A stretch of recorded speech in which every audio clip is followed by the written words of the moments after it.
Hey, y'all, Scott Horton here. Are you a libertarian and or peacenik? Live in North America? If you want, you could hire me to come and give a speech to your group. I'm good on the terror war and intervention, civil liberty stuff, blaming Woodrow Wilson for everything bad in the world, Iran, central banking, political realignment, and, well, you know, everything. I can teach markets to liberals and peace to the right. Just watch me. Check out scotthorton.org/speeches for some examples and email me, scott@scotthorton.org for more information. See you there. All right, y'all, Scott Horton Show. I'm him. 4,000-something interviews at scotthorton.org. Sign up for the podcast feed there. Follow me on Twitter at Scott Horton Show. Anyway, introducing Jay Stanley. He is a senior policy analyst at the ACLU and at their Speech, Privacy, and Technology Project. And he's the editor of their Free Future blog. And here he's got a great article co-authored with our friend Matt Harwood at TomDispatch.com. We'll run it tomorrow on antiwar.com under Tom's name as well. It's Harwood and Jay Stanley. Welcome to the show. How are you doing, Jay? I'm good. Thanks for having me on. Very happy to have you here. And very important article. And everybody, you know how it works with Tom. There's always two titles, at least, sometimes three. Policing the Dystopia and Power Loves the Dark here. Can't you see the writing on the touchscreen? I think I can. Let's start where you guys do. The task force on 21st century policing. Boy, that sounds like something I prefer they wouldn't even ever put together in the first place. But go ahead and tell me the bad news, Jay. Well, the task force on 21st policing was, a task force that was brought together in response to things like the Ferguson, mess and other things, and made a number of recommendations about how we can improve law enforcement in this country. And actually, a lot of those recommendations are very good. We at the ACLU testified at the task force and participated in it. One of the things the task force looks at is, body cameras, police body cameras. And they recommend that police body cameras be, looked at or used as a way of increasing transparency of policing. And one of the big issues that we're having with law enforcement and government, as always, is they have to be dragged kicking and screaming into providing transparency into what they're doing. And body cameras were supposed to be a means of doing that for police officers. And yet we're seeing in many places around the country that promise and that premise behind the use of the technology being betrayed by police departments who are refusing to release the video that's created by body cameras of different incidents. Yeah, let's stick with that one for a minute, because this is one where it's a real double-edged sword, but it's obviously understandable why civil libertarians and Black Lives Matter activists and whoever else feel like they have their back against the wall, where the cops are just getting away literally with murder daily in America. And so, well, geez, maybe if we make them wear cameras, then at least we'll have a fighting chance, because there are some examples where, boy, does the footage not match the story that had been agreed upon, like we saw with Walter Scott, for example, and many others, obviously. But then, of course, that comes with, if not yet, obviously very soon, the cops' body cameras will be scanning all of our faces as we're walking up and down the street and checking us against God knows what database. And, we'll all be living in Minority Report in order to hopefully protect us from being executed on the side of the road.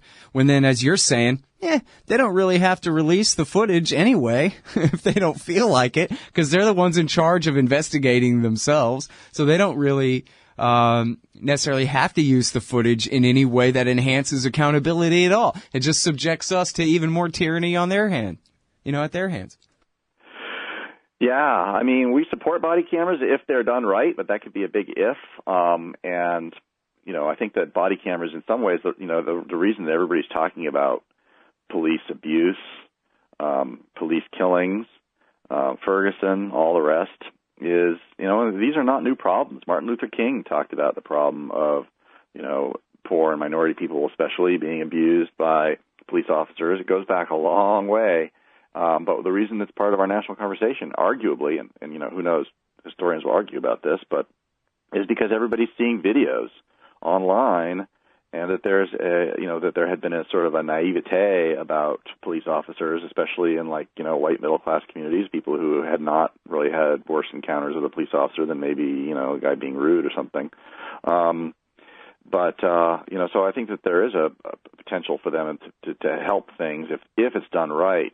And we certainly are vehemently and will fight to the tooth and nail against the use of face recognition. But it is a real danger that's where this technology is going to come. And this technology is going down the tracks whether any of us support it or not. So we're trying to make sure that it's done right. And one of the crucial things is that if there's footage of a use of force where there's a complaint against a police officer, it should be made public. It should be made public.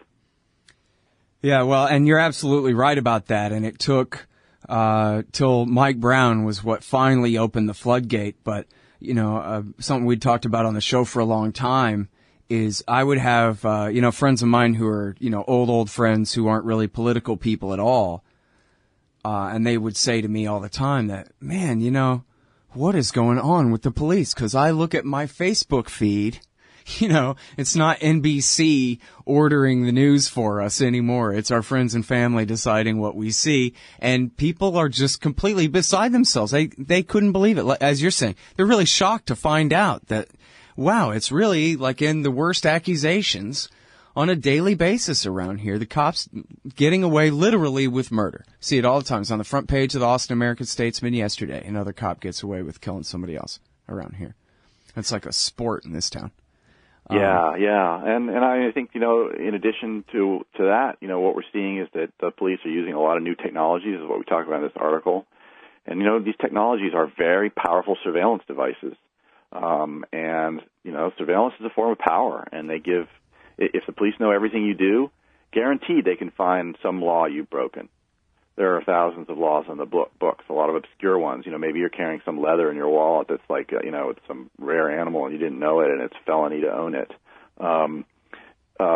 And so...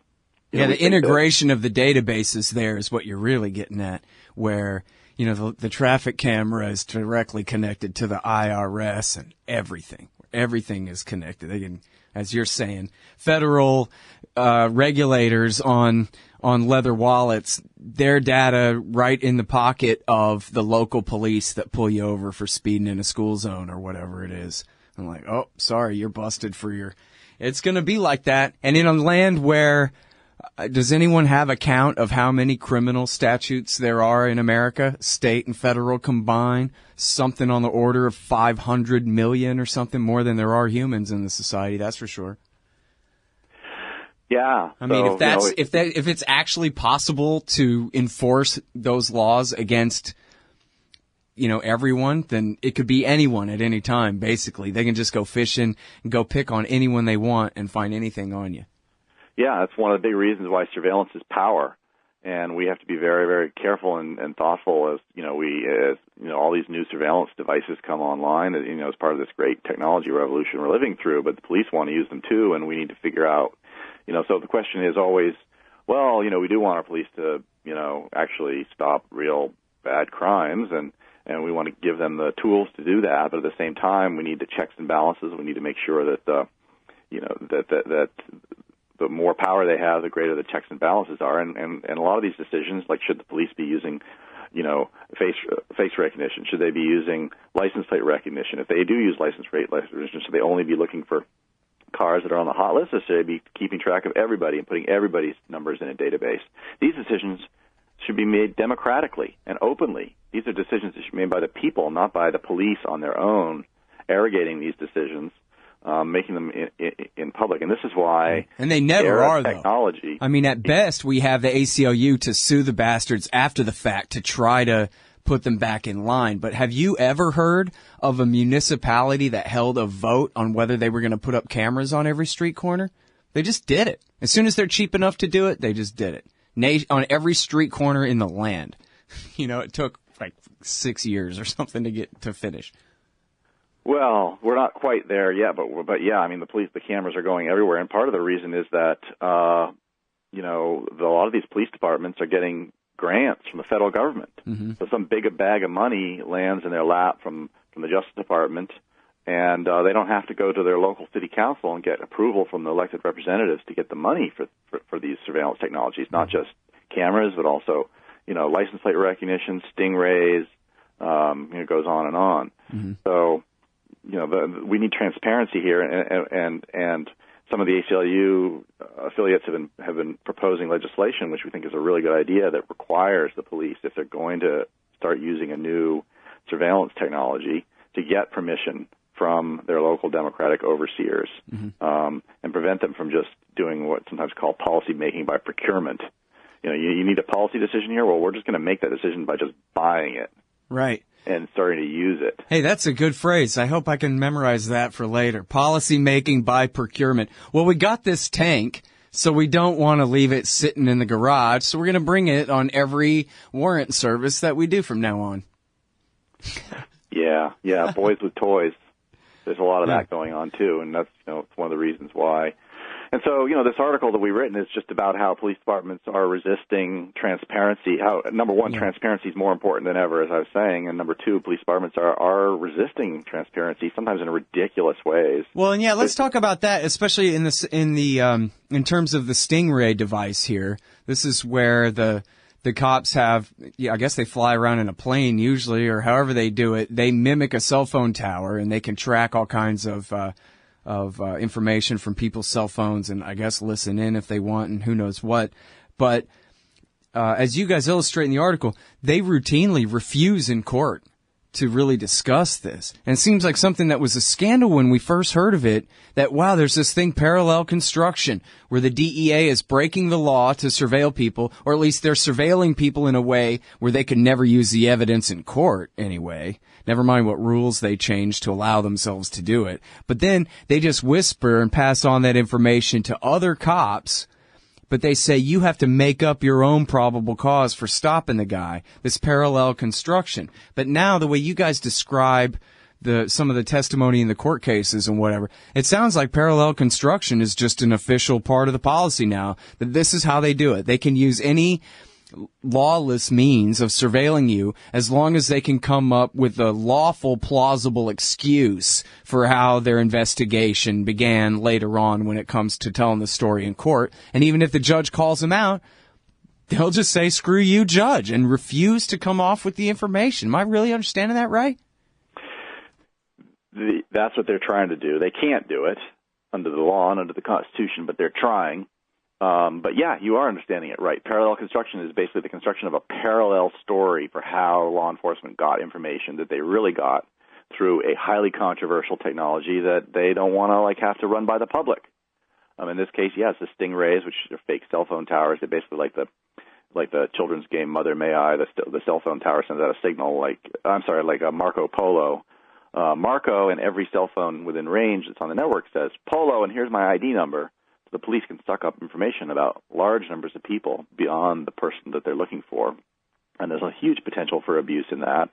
And we're seeing weird things like police departments having the marshal service sweep in and take over records that we've lawfully requested under open records laws in states, and refusing to testify about the technology in front of judges, saying that they've signed non-disclosure agreements, as if a non-disclosure agreement trumps legal requirements and the rights of defendants in court. And so it's highly irregular, if not illegal, and weird. And it just goes to show how much impulse for secrecy there is in law enforcement around new technologies. Yeah. Of course, law enforcement has the right to keep the details of a particular investigation. If they're investigating somebody they suspect of wrongdoing, of course they have that right to keep that secret. But when it comes to the actual tools that they use, a lot of law enforcement seem to think that they have the right to keep that secret from the public. But the public, we're a democracy. The public gets to decide what law enforcement gets to use and what it doesn't. Yeah. Well, it's just like Neil Postman wrote in his book Technopoly, which I talk about all the time because it's one of the only real smart guy books I ever read. Usually I just read current events and stuff, But he makes all these brilliant points about the role of technology in our society and how the old law that was written in a time when the government wasn't really that much more powerful in real terms than the population. And they basically had to concede to a Bill of Rights and that kind of thing. That old law is all we have left protecting us, because our culture isn't, hell-bent on liberty enough to protect us. And the cost, just the simple dollar cost of all these technologies is dropping so rapidly that they can all be implemented so widely. But you have, little caveats. This is something you guys mentioned in your article too. You have little caveats where, for example, the courts have said, okay, you can put surveillance cameras everywhere, but you can't put microphones on them in public places, because people assume that they can still have a conversation amongst themselves in a public place that other people can't hear. And so that should be the same standard. And so the courts have ruled that. And yet there was just a story the other day about how they're wiring up, Boston or I forgot what town it was. I think it was Boston, that the feds are wiring up with microphones. And you guys mentioned something about microphones in public places here, I think on transit and that kind of transit, thing. Yeah. So, I swear, and you know this, and that's why you're there, but there's the Bill of Rights, and there's the ACLU, and then there is the totalitarian police state. And basically you guys suing them and trying to get the courts to limit the executive branch is basically the only thing we've got. And we don't even really have that, because they, redefine all these terms as fast as they can, as much as they can. But that's, you are literally the Dutch boy with his finger in the dike here, holding this whole thing back. Because without that old law, and they, just go ahead and pass the Reversal of Freedoms Act of 2017 or whatever, and just forget it. There's virtually no limit to how these technologies can be implemented. And I don't know if you want to comment on that, or if you... Well, it sounds like an interesting book. I'll have to check it out. I haven't read it. Yeah, Neil Postman, man. Yeah, he's the same guy that wrote Amusing Ourselves to Death and The End of Education. Yep, I've seen those books. I haven't read them, but yeah. Technopoly's the best one, man. Anyway, so I think that broadly speaking, that vision is correct. That that we have this technological revolution, and it's happening fast, and everything's getting cheaper and cheaper, and that the laws are outdated. And yeah, certainly we at the ACLU are out there trying to make sure that technology serves us, serves the people, and increases individual power and happiness, and it doesn't just increase the power of government and other large organizations over us. Yeah. I don't think we're the only source of hope on the horizon. The courts are often too weak, but they often aren't. And so we're seeing the courts are really starting to push back against this secrecy around stingrays and say, no, you've got to tell a judge if you're using a stingray. Mm-hmm. And I think that in some ways technology itself can be a help. A lot of these police videos, we talked about police body cameras, but a lot of the videos of police officers doing bad stuff comes from bystander cameras. The fact that we all have a video camera, you have to put it up on your shoulder. Now we all carry one in our pocket, and we can whip it out, and we can help bring accountability for what our government agencies are doing now. Of course, the police have pushed back against that, and they've harassed and arrested people for filming them, and we've done lawsuits all around the country defending the right to photography, your right to photograph police officers. As you said, surveillance is power. Yeah, so it's kind of like it's kind of a battle that's going on there. The government wants to surveil you, but doesn't want you to surveil it. And we think that the people have a right to monitor their government, but the government shouldn't be monitoring the people unless it has individualized suspicion that you're engaged in wrongdoing. Mm-hmm. So that's the era we're in, and as our founding fathers said, every generation has to fight for freedom anew, and this is our fight in some ways. It's making sure that technology works for us and not just for big organizations and government. Mm-hmm. All right, now one more thing for you to scare the hell out of everybody with is, to me, the very gnarliest part of this. This is what I think Postman, was really getting at, and that is the predictive policing and the enslavement of populations by algorithm. Yeah, so everybody loves data. Everybody thinks we're in an age of data. Everybody thinks that data is a solution to everything. We can just get data on it. We can see what's happening. We can solve every problem. And policing is no different. We're seeing a lot of products being sold to police departments, and police departments experimenting and seeing what they can do with, this idea of predictive policing. If you can get data about where crimes are happening and you can run it through algorithms, you'll be able to, predict where crimes are happening. In some cases, what kind of crimes happen. In some cases, who's going to be doing the crimes. And this is brand new stuff, and there may be some ways in which crunching data can help police be more efficient and police where when and where needed and not other places. But there's also a lot of ways for this to go bad. A lot of the data that they're using is inherently biased. For example, marijuana use is pretty much the same among different ethnic groups, but black people get arrested for marijuana at far higher rates than white people do because the police stop them more, frisk them more, pull them over more, et cetera. And so they uncover the marijuana use in the black community more than they uncover the marijuana use in the white community. And so if you look at the crime statistics, and you go by that, you're going to put those numbers into some algorithm, and it's garbage in, garbage out. You put in racially biased data, you're going to get racially biased results coming out. Only it's disguised by the aura of science and officialness and objectivity and ones and zeros and numbers. And how can you question it when the computer says? Yeah, that's a really good point. I mean, people think, some guy tells you something and you're like, all right, that's coming from some guy, and that, humans are biased and not always trustworthy and everything, but, it's coming off your computer screen. I think a lot of people have a bias and think that it's in some ways objective when it's just not. And so, again, we get back to it. This stuff's brand new. There might be ways in which it can work well and fairly and everything, but we have to be very careful here because there's a million ways this can go wrong. And so, again, the bottom line is we need transparency because, we need to know what the police are doing. Are they doing it fairly? And since it's also new, we don't even know as a society what works and what doesn't. So we need to be able to, experts from academics, the community, to look at what the police are doing and to judge it.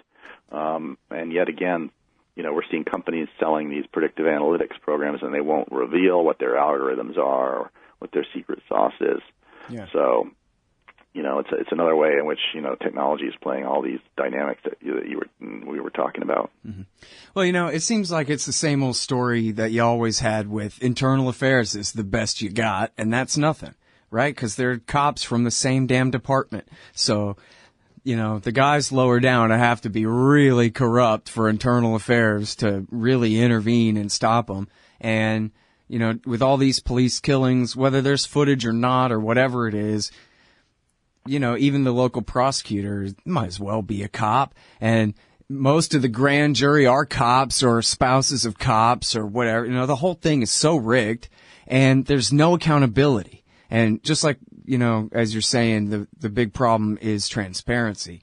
It seems like, the other big one is really accountability, and we're never going to get it as long as there's a monopoly on self-investigation by these cops. It seems like at the least we could do when the cops are accused of real crimes or, a bad shooting or something like that would be to bring in cops and prosecutors from other districts in the same state or something to have a little bit of faux objectivity and check and balance there where, you could make money betting. I mean, not too much because the odds are, pretty obvious, that when the Austin DA takes a police shooting before the grand jury, it's nothing but a conspiracy after the fact to help the cop get away with it. Simple as that. So that's the thing that seems like it goes kind of unmentioned and unremarked in all of this is how about when the cops break the law with the way they use the Stingray, they go to prison because they're breaking the law. And then maybe some of the other Stingray abusers might have to think twice about whether they're going to abuse the Stingray or not. But instead, it seems silly to even bring it up, right? It just goes without saying. No cop will ever go to jail for the way he uses a Stingray, ever. And we all know it, because there really is no law. There's just law enforcement. Yeah, I mean, I think that one of the things that everybody's realizing is, what you say is right, that like there just aren't sufficient checks and balances on police. People, again, I think there's a larger cultural deference to police, especially, people who haven't had problems with the police, like the poor minority communities have, tend to trust the police. They want to trust the police. They want to believe that the police are all heroic good guys. And so, the part of the problem is structural. We don't have the right sort of adversarial proceedings and objective oversight that we need, and part of it is cultural. Everybody from judges on down to juries just wants to give police the benefit of the doubt, based on there are definitely very brave police officers out there who risk their lives to protect the public. And I think that a lot of people want to think that all the police are like that all the time, which is just naive. And so you see everybody from judges to juries, even in ridiculous situations, the jury's giving benefit of the doubt to police officers who clearly are guilty. So it's a problem on multi levels, but I totally agree. We need a hard reform when it comes to trying to make sure that justice is done. Yep. Hey, great interview. I'm sorry for talking so much during it. Ever since I quit the live show, I've been talking even more than usual during the interviews. No problem. It's good to have a real conversation. Yeah. No. Listen, it's a great piece of work here. Thanks a lot. Yeah, appreciate it. All right, everybody. That is Jay Stanley. He is a senior policy analyst at the ACLU's Speech, Privacy, and Technology Project and the editor of their blog, Free Future. And that is at aclu.org/freefuture. And this one's at tomdispatch.com, and it'll be running on antiwar.com tomorrow. It's called Policing the Dystopia. Power Loves the Dark. Thanks, y'all. Check out the archives and sign up for the podcast feed at scotthorton.org. Support at scotthorton.org/donate. Follow me on Twitter at Scott Horton Show. You hate government, one of them libertarian types, or maybe you just can't stand the president, gun grabbers, or warmongers. Me too. That's why I invented LibertyStickers.com. Well, Rick owns it now, and I didn't make up all of them, but still, if you're driving around and want to tell everyone else how wrong their politics are, there's only one place to go. LibertyStickers.com has got your bumper covered. Left, right, libertarian, empire, police, state, founders quote, central banking. Yes, bumper stickers about central banking. Lots of them. And, well, everything that matters. LibertyStickers.com. Everyone else's stickers suck. Hey, y'all, Scott Horton here for WallStreetWindow.com. Mike Swanson knows his stuff. He made a killing running his own hedge fund and always gets out of the stock market before the government-generated bubbles pop, which is, by the way, what he's doing right now, selling all his stocks and betting on gold and commodities. Sign up at WallStreetWindow.com and get real-time updates from Mike on all his market moves. It's hard to know how to protect your savings and earn a good return in an economy like this. Mike Swanson can help. Follow along on paper and see for yourself. WallStreetWindow.com. Hey, all, Scott Horton here to tell you about this great new ebook by longtime Future Freedom author Scott McPherson. Freedom and Security, the Second Amendment and the Right to Keep and Bear Arms. This is the definitive principled case in favor of gun rights and against gun control. America is exceptional. Here the people come first, and we refuse to allow the state a monopoly on firearms. Our liberty depends on it. Get Scott McPherson's Freedom and Security, the Second Amendment and the Right to Keep and Bear Arms on Kindle at Amazon.com today.